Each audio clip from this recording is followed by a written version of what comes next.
You've been in Japan for 10 years. Yep, in Tokyo. So you'd rather be in Japan to receive healthcare here. Why is it better here than in America?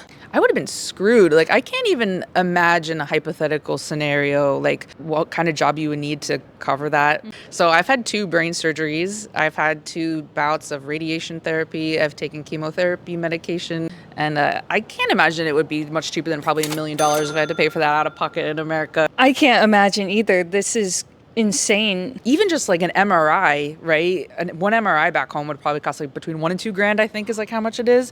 And I've had to get those like a lot. How much do you think you've spent out of pocket here in Japan for the treatment? I wouldn't say I've paid more than $10,000 out of pocket. Why do you think the Japanese healthcare costs are so much lower than our country? It's just, the privilege of having universal healthcare, paying into the tax system. I feel like in America, I don't want to say people are selfish. They're suspicious of where their money is going. Yeah, maybe suspicious is a good word. They have this these blinders on where they don't see how paying into this system will benefit them in the future. But unfortunately, you're only healthy until you're not.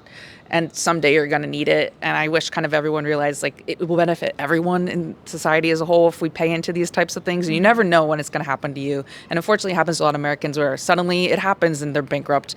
And it's just really sad to see that happen in a country with some of the best doctors in the world, some of the best hospitals in the world, but people can't access them. So it's sad. What's the point?